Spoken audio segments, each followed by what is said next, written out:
Well, let's see if it works this time, right? It works this time because it wasn't working the last time. I had to restart my phone and everything. Alright guys, sorry about that, I had to reboot everything. So, this is take two. This is take two. So I'm just going to give this a little bit, let people kind of get on here, kind of go from there. You have to excuse the wind. It's blowing down here. This is Oklahoma. The wind does blow down here. But I got several things going on at one time also. I got taters on the grill, fixing to put corn and beans on the grill. I got some meat I'm on to talk to you guys a little bit today. I've been noticing a whole lot of things going on. And I know we're dealing with a lot of bad stuff.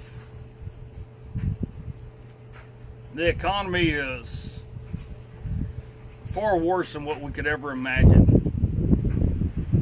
The loss of jobs. Everything the president has built during his first several years is gone. So we all wonder. And then I was noticing, and I'm going to do a separate show on my horsemanship page, and it's going to be geared towards agriculture, on just how much we are getting screwed over in agriculture, which is, let me just put it this way: if we lose agriculture, you're going to starve.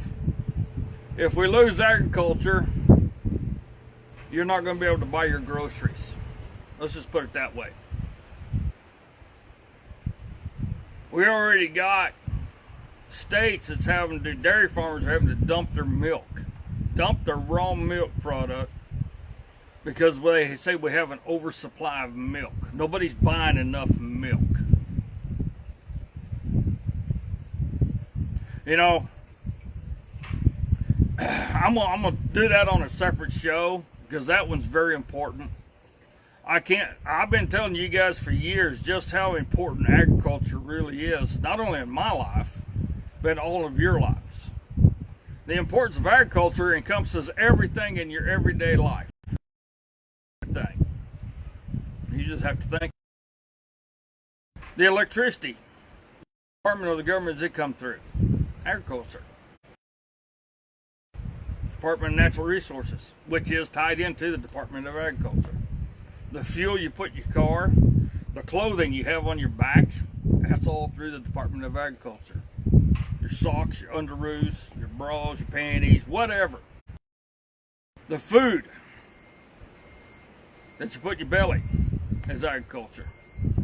A lot of these products that you buy to groom yourself with comes through the Department of Agriculture. But my main question right now is this: are you scared? Scared yet? You know, I wasn't scared. I wasn't scared because of where I work. I work on a ranch out in the country. I have enough in storage to get me by for a bit. But the question is, are you scared yet?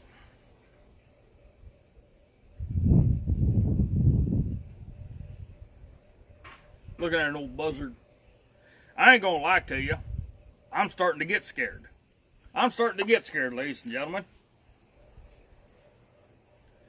You know, the premise of the virus has changed dramatically. The premise of our government has changed dramatically since this virus has come out. We're seeing multiple malfunctions in our government, our local, city, county, federal governments. We're seeing a lot of malfunctions. We're seeing a lot of malfunctions in the people. We have people in our own cities, in our own states, that have lost their ever-loving mind. They really have. You know, we try to stay positive. We try to keep looking forward, look towards the end of the tunnel. We keep trying to figure out if everything's going to be okay. But yet, here comes the negativity. Here comes the bad stuff. Here comes the together. And then we have our representatives who say they're for us. But yet they would not pass a bill to help the American people unless they got a $46,000 pay raise. $46,000. Or even if it was $4,600 pay raise. How's that going to help you and your family and your neighbors and your mothers, your brothers, your aunts, your uncles, your sister, your kids, your grandkids? How's that going to help them that our representatives on the federal level decide to give themselves a hell of a pay raise during this time of need, during this time of devastation? And that's what it is. It's devastation right now. You know, so $4,600 or $46,000 pay raise. I'm thinking it's $4,600. That's a big pay raise. And then on top of that, we have goofballs up there that think, oh, well, now we're going to go back to normal. We're going to investigate the president again, investigate him again because of this virus.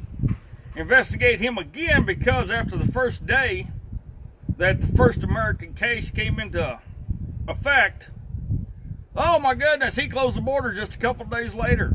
So we need to look into him because he's not doing enough. But you know, that's only one aspect of it.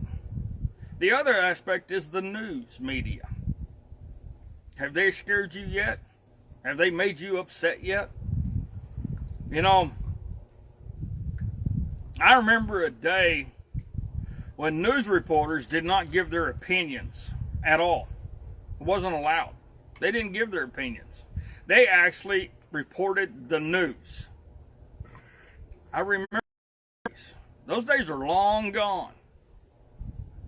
But you know, I had a conversation this morning, or this afternoon, I should say, with Doc.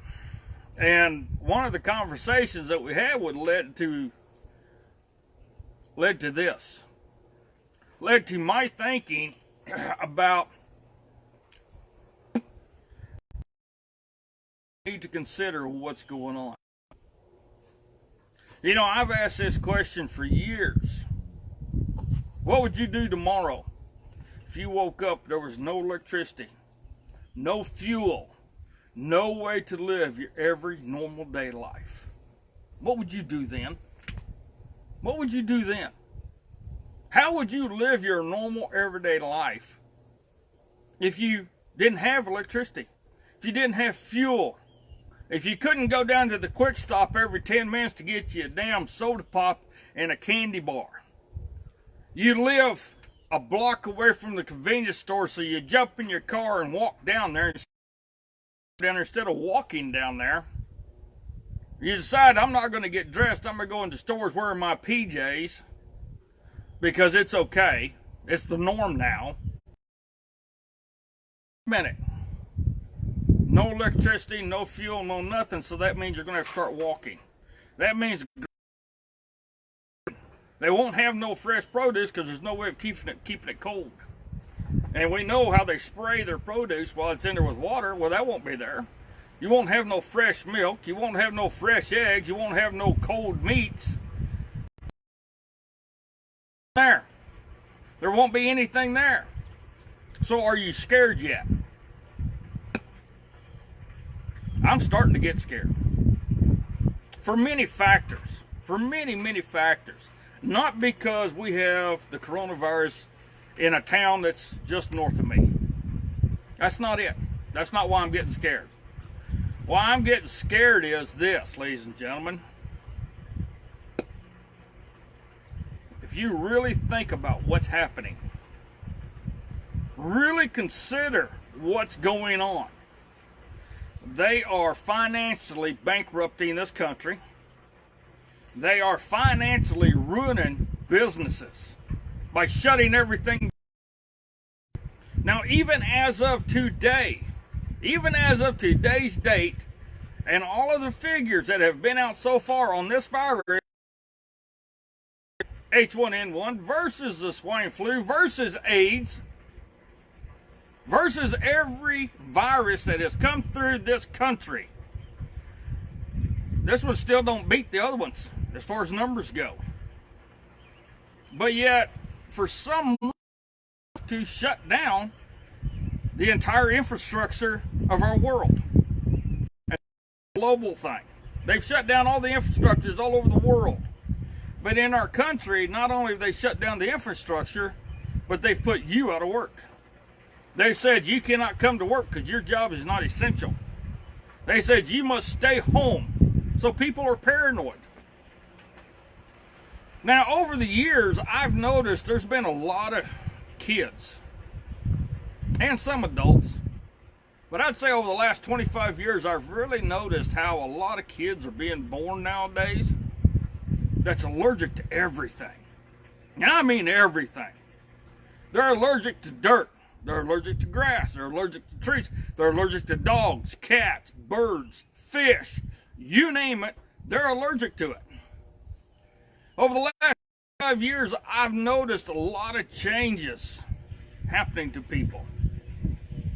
You know, I remember back in the 70s,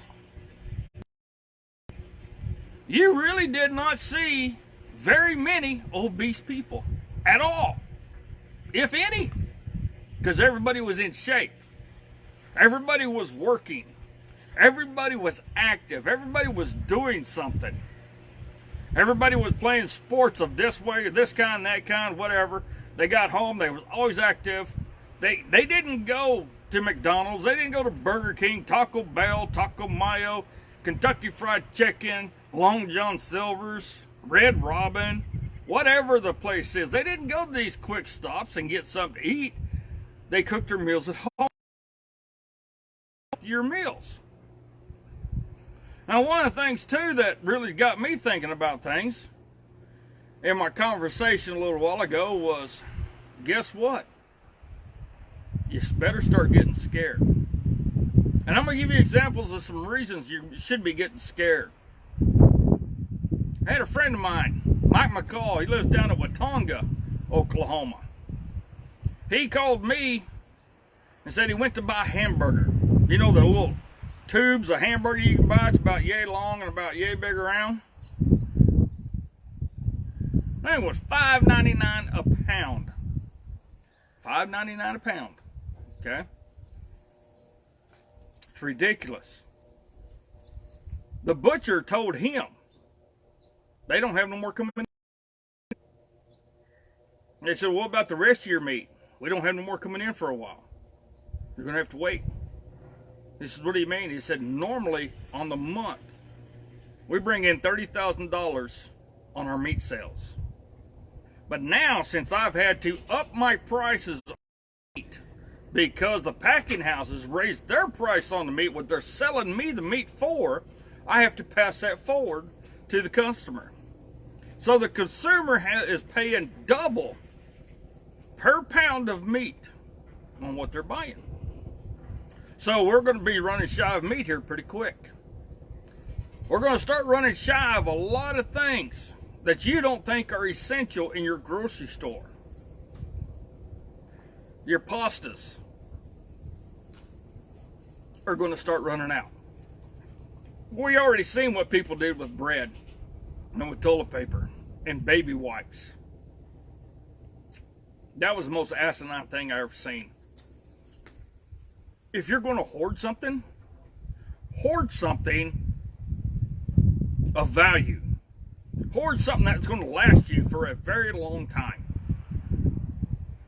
You can only go through so much toilet paper in a month.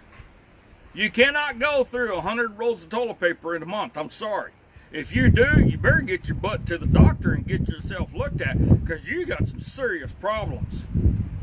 We got a lot of scammers going on. That should scare you. A lot of people saying your banking information so we can deposit your check, direct deposit. There is no such thing. That's not how it's going to work. You ought to be scared because, ladies and gentlemen, they could shut off your electricity. They could shut off your fuel. And yes, with the electricity will come your internet. And we know how 90% of the population now depends on the internet to do everything, no matter what it is. They got to have the internet because they don't call nobody no more. They text everybody. Well, guess what? They shut everything down. That means they shut down these cell phones too. So you might have to go back to a landline. Now here's a question for you. If you're not scared, are you prepared? Are you 6, 8 months without a job? Are you prepared to go 6, 8 months without buying groceries? Are you prepared to go into a grocery store and you're only allotted so many items? You know, this is socialism in a nutshell. That's all it is. I've seen it in person when I was in the United States Army. I've been to countries where socialism was active back in the 80s, and I've seen how it works. I never would have imagined we'd have it right here in our own country, especially over a virus. Yes, it is a virus. Yes, people are sick. People are dying from the H1N1. People died during the swine flu. People died during Ebola. People died from AIDS. People have died from viruses since the beginning of mankind. But what makes this one so prevalent? What makes this virus so important that you and you and you might be out of work for 6 months? What makes this virus so prevalent that none of you will work? None of you will be able to earn an income of any kind. None of you will be able to do anything for 6 to 8 months. Because that's what they're saying. That's what they're saying. This thing's going to last all the way up to November. Well, guess what happens in November? The elections. Isn't that convenient? But that should scare you. Also, the fact that Nancy Pelosi has put it out there that she wants people to do mail-in votes. Mail-in votes. You know, we have laws in this country that when you vote, you're supposed to show your ID so they can verify who you are. So if we do strictly mail-in votes, what does that mean? That means everybody that's been dead since the Revolutionary War is going to be voting. Imagine that. And there's no way to counteract it. Which means she will not lose her spot, which is up for election this month. Imagine that. You know, I'm scared. I'll tell you this right now, I am scared. I'm scared and I'm getting scared. Because where I work, we raise cattle. Okay? Cow-calf operation. We raise baby calves, we wean them. When it comes time to wean them, we try to get them healthy, and then we sell them so they can go on and go to a feedlot to be fattened up, to send to killers, so you have something that's on your plate to eat for supper. But I'm scared for the ranching communities. I'm scared for all agriculture-based companies and businesses in America right now. I mean, look at it. Our everyday life has been turned upside down with this virus. There's people out there that do a lot of work in the horse, in the beef industry, in the agriculture industry that can't work no more. Because their job entails certain things that mine don't. Their job entails they go somewhere, they go to somebody's house to work on horses. I visited with a friend of mine this morning who I've known for almost 50 years, who, like me, shoot horses for a living. He is retiring. He just retired, actually. I retired before him.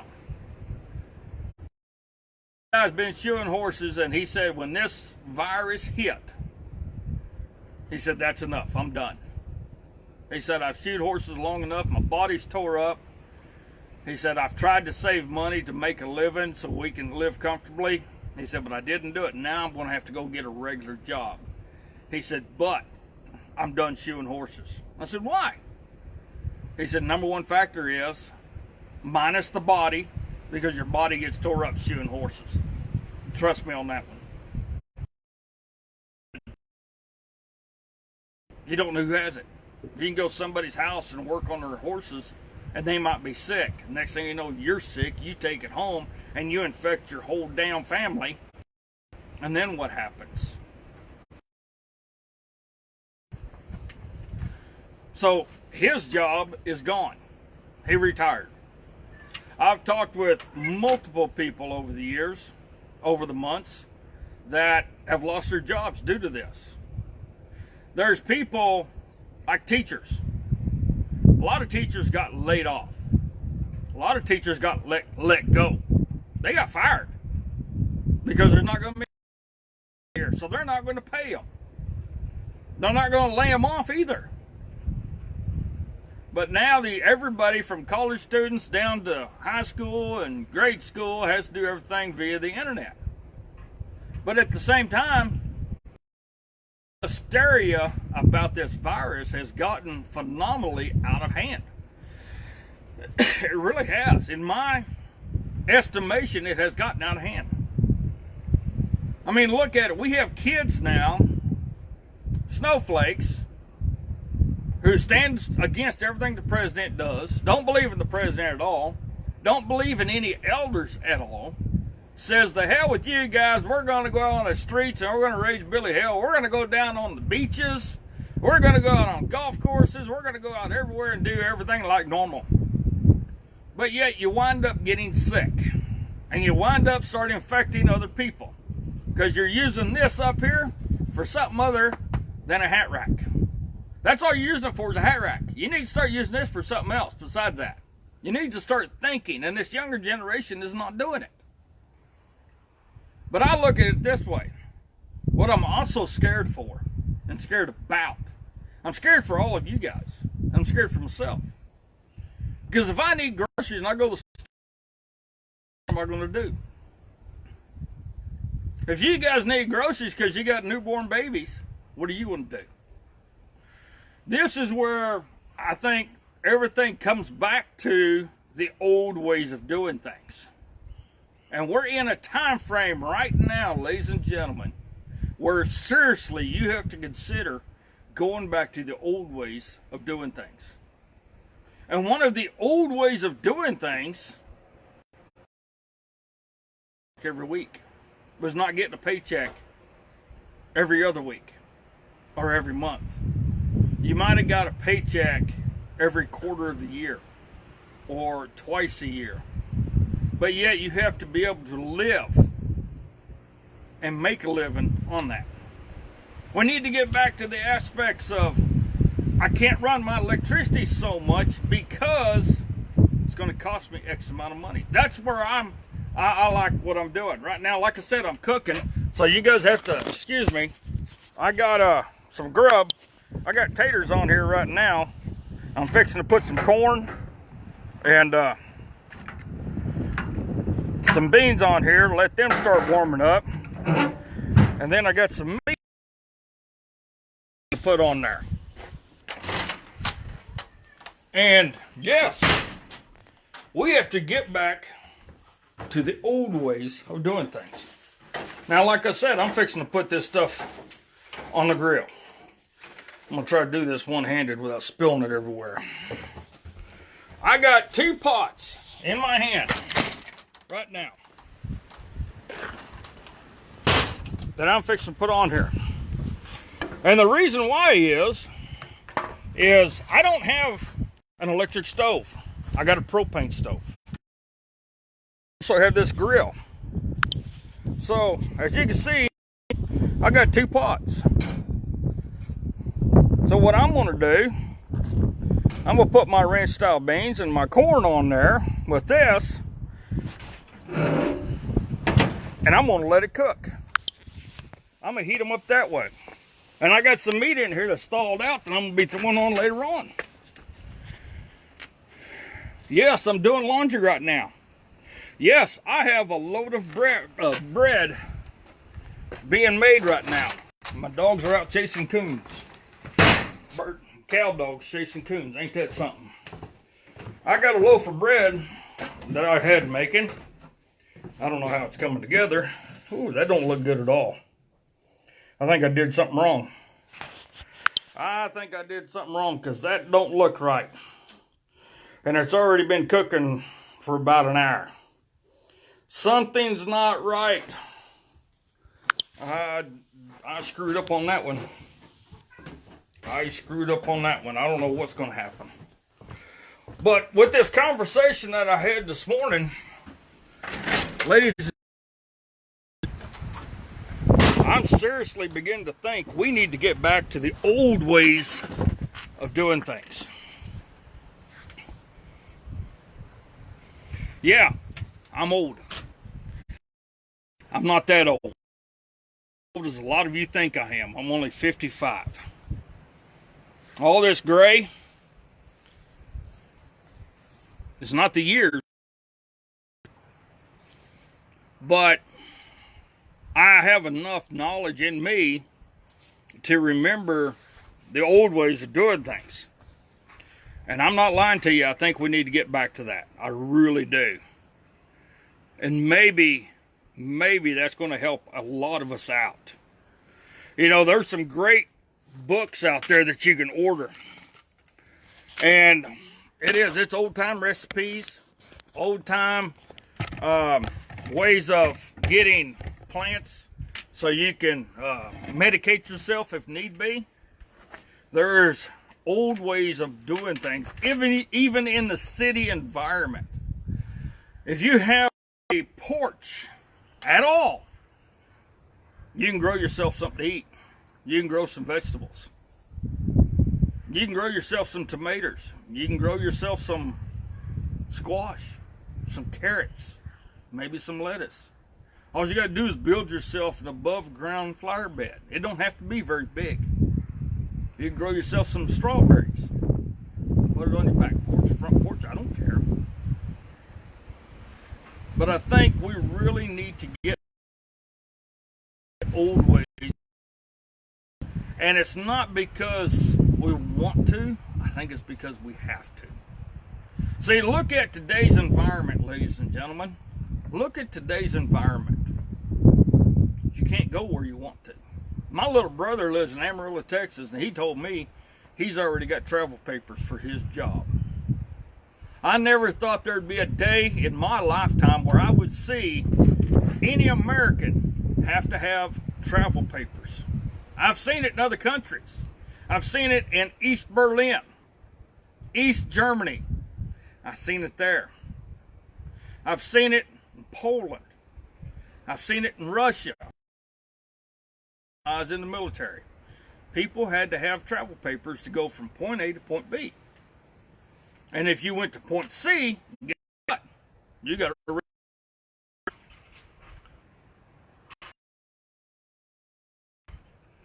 So, do we really need to go to the convenience stores?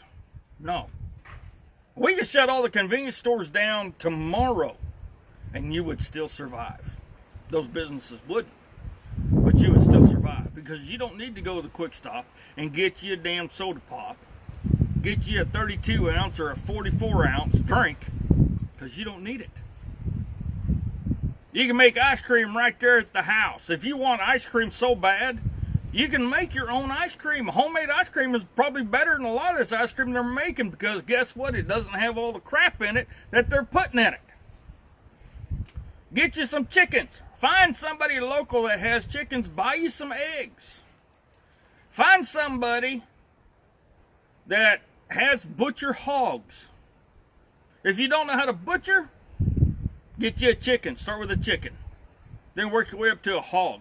And then work your way up to a beef.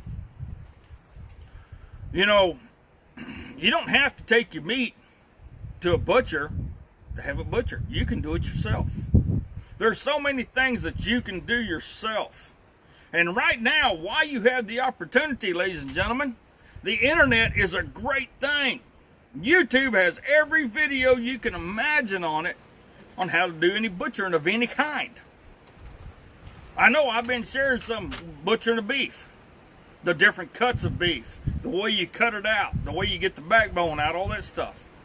They got every video you think of. YouTube also has some of the great videos on how to build something out of nothing. You know, I got a whole stack of pallet wood behind me, and I got a whole bunch of pallets over there. Because that pallet wood is still good. You know, they're getting rid of stuff. And right now, in this time that we're in, you can use. If you're handy, if your husband's handy, or you're handy, or your wife's handy, at mechanics, welding, using cutting torch, drill bits, power tools of any kind, you'll be amazed at what you can take and use and make. But see, that's how we did it in the old days. We didn't outsource nothing. We used everything on our place. And if we didn't have it, we made it. I remember as a kid, I went with several other fellas and I learned how to make a forge. And the reason why I learned how to make a forge is so I could take a piece of steel, like an old spring, a leaf spring off a truck, and I can make a tool out of it. Old coil springs off a truck, you can make tools out of that. You can take out of it that is beneficial to you where you're at. But right now, in our time in this country, a lot of people are scared, and you have every right to be. This is a man-made virus. This is not a virus of nature. This is a man-made virus that's infecting everybody and killing people. Now, do we know what every single person who contracted this has underlying health issues? No, we don't know that. Do we know that every single person that died can verified died of coronavirus? No, we cannot do that. I know of several people who have died, but they died of cancer. A couple days later, they turned around and said, oh no, he died of coronavirus. No, he didn't. He died of cancer. That's what he had. He wasn't sick from the coronavirus. He had cancer. That's what he died from. Or he died from old age. But you know, it seems commonplace now that the media, along with our government, is using a virus to destroy America. And they're doing it on a global scale. They're not just doing it here in our little continent. They're doing it on other continents, in other countries, in other regions. So everybody's scared. Yes, this virus is not going to last forever. I guarantee you, this virus will not last past the elections. I guarantee. Because Democrats are already coming out and saying, after November is gone, then we can get this. What does that tell you? But at the same time, ladies and gentlemen, this virus is not the end all to be all. But I think this virus is waking people up. With the conversation I was saying I had earlier, I think it better wake a lot of people up to start really thinking. I'm just as bad as a lot of people. I got my Copenhagen. But I tell you what, if I had to quit, I would. Don't be around me for about 3 weeks, because I'll be a bear. I'd quit. Cigarettes from the Quick Stop every time you go to town. Do you need that soda pop? I got plenty of coffee here at the house, so I don't need to go to town and get a cappuccino. I got hot chocolate in here, so if I want to make a hot chocolate drink, I can. I got tea in here, so if I wanted to make something to drink, I got plenty of stuff to drink plus water. And see, back in the day, we didn't drink all this sugary crap. We didn't drink all these drinks that had all this huge amounts of sugar in it. So we were better in shape. We had better health. But back then, the 70s is a lot different than now. See, I remember in the 1980s, I seen a lot of changes. I actually grew in the 1980s. When I graduated high school, you'll never believe this until you see pictures of it. I graduated high school weighing 155 pounds, and I was 5'10". Right now, I'm just under 6'1". I'm like 6 foot and 11 inches. I'm just under 6'1", and I weigh 260 pounds. When I went to Germany in 1982, weighing 100 from Germany, a year and a half later, I was 200, but I wasn't fat. I can do 100 push-ups and 100 sit-ups in less than a minute. I could probably do 50 pull-ups in under a minute. I could run the 2 miles in like 7 minutes. I was in shape, but I grew. But the one thing I remember is when I was in Germany in the 80s, you didn't have a lot of this fast food crap. The army didn't feed you bullshit food. They fed you good, healthy food. So I put on a good amount of muscle and a good amount of weight. But people were in shape. But when I came back to America in 1986, I remember it. I started, and I'm not talking muscular. I'm talking in the middle section. Had rolls upon rolls. I got to noticing how people were getting lazy, sitting around, doing nothing. I got to noticing how people thought everything was too hard for them. So we need to invent something to make things easier. The easiest way to do anything is just get out and do it. Don't complain about it. That's the easiest way to do it. And that's what I'm talking about, getting back to the old ways of doing things. Now, I understand people out there have some disabilities. I really do. And those people need some help. Well, one of the things that we did too back in the day was we helped those people that had disabilities. We really did. We helped them. So if you know somebody with disabilities that can't do something, go give them a helping hand. Don't sit in your house. Go help them. Here's something else too. Fresh milk. Like I said, I'm going to do a separate show. It's going to be on my horsemanship page. It's going to be ag-based. But fresh milk. Did you guys know that if I had a milk cow, or even 2 of them, you guys can buy shares off that cow and you would get the milk? Did you know that? You would get the... There's states that allow that. Now, I can't sell raw milk in Oklahoma. I could give it to you, but I'd rather you buy shares into this cow that I'm going to have to milk twice a day. And what I mean by shares is you help pay for the feed. You help pay for the upkeep. You help pay for the bull that's going to breed this cow. Same thing with hogs. Same way with chickens. It's called community coming together. Did you guys realize you can do that? That's the old way of doing things. The old ways of doing things was stockpiling. Making sure you had enough to last you for 8 months to a year. Yeah, money is everything in today's world. But back then, nobody had money. But they still lived. They still survived. And that's what all this that's happening right now should get you to think about. If you got a boat, and you got one of these boats that cost you like $10,000 or $20,000, and you only go out to the lake maybe 6-7 times, the son of a bitch sets in somewhere, and you got 4-wheelers sitting in. Do you really need those 4-wheelers? No. You got 2 legs. You can walk. And if you don't like walking very much, buy a horse. There's a lot of horses out there that's good and broke. You can do pretty much anything on. Get back to the old ways of doing things. You know, people are saying, oh, I can't afford this, I can't afford this. But have you noticed something? The people that saying they can't afford this, can't afford that, are the people that are not on the welfare system. Because I know people on the welfare system, they're not complaining one bit because they're getting everything that they're supposed to be getting. It's you and I that's doing without. It's you and I doing without. You be scared right now?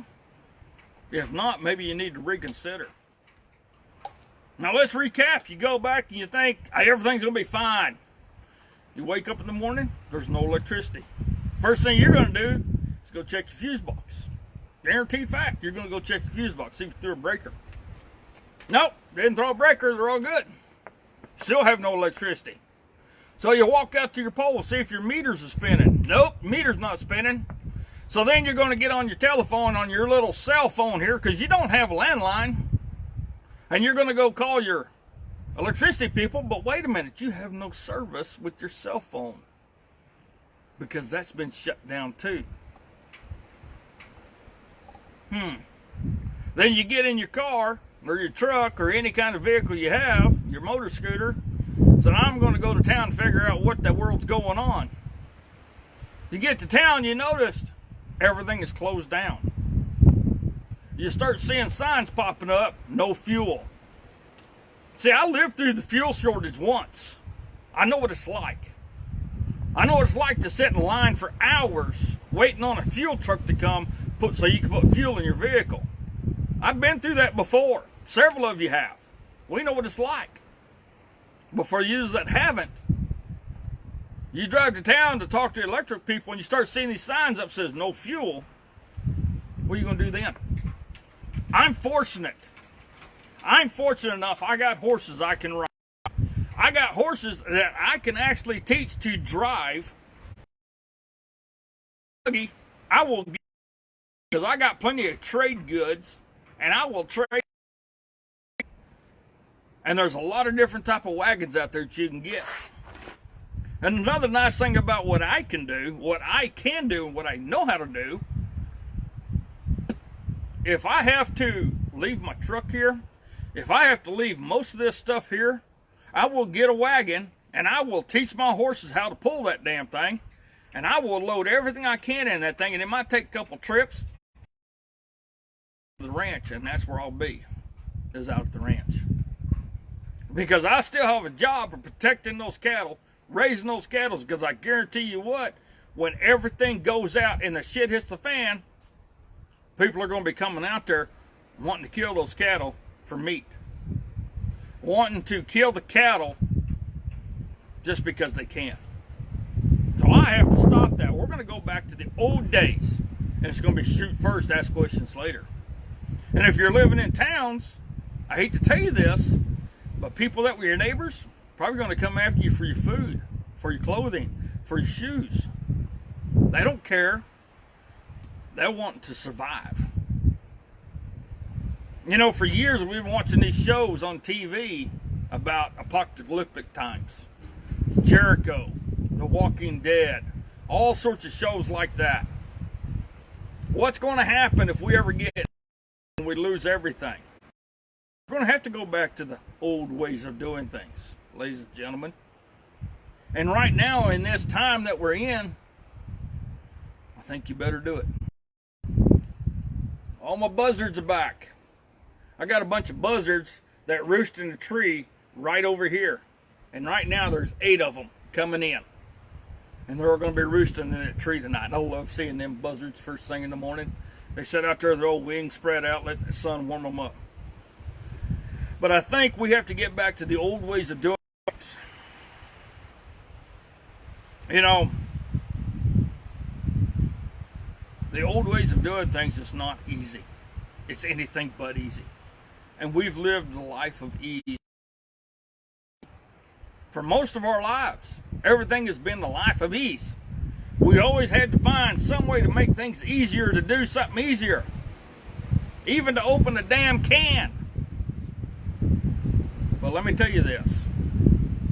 There's a lot of old ways to do things that are still better than today. There's books out there that you can go buy. Old-time remedies, old ways of doing things, lost ways of doing things, of building things. Trust me, ladies and gentlemen, you can do things. I'm just saying, are you scared yet? If you're not, you better start thinking about it, because shit could hit the fan pretty quick. And I mean pretty quick. Here. Woo! Handles are hot. Handles are hot. Yeah.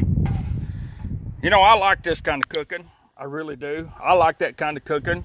Actually better than cooking on a stove. I really do. Because to me, it's what I know. It's what I love to do. Alright, I just wanted to come on here and ask you guys, are you scared yet? Are you really thinking about what's happening right now? If not, you should. We can't do nothing about the politicians in D.C. until election time. We can't do nothing about all the news that's coming out and scaring everybody. We can't do nothing about that. What we can do is try to figure out how we're going to take care of our house, of our family. You know, family and friends right now is very important.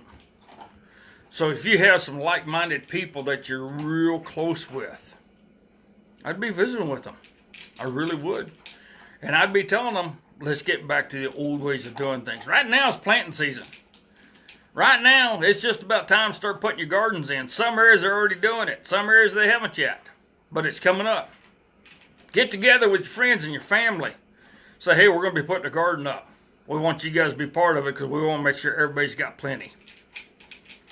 Let's get ways of doing things. And trust me, there's enough old-timers out there that can tell you how it's done. No ifs, ands, or buts about it. Ghost, you are a pain. So, that's just my little deal for today. I thought I'd come on here and share that with you. And see what you guys think. But, you got to start moderating yourselves. Quit going to the quick stop every time you turn around. You don't need to go to the quick stop. You don't need to be wearing your PJs outside either. Because when the shit hits the fan, are you really going to want to be caught out in the middle of nowhere in your PJs? Or would you rather have clothes on that you might be able to survive a little bit easier? Have some shoes on your feet instead of going around barefooted and flip-flops.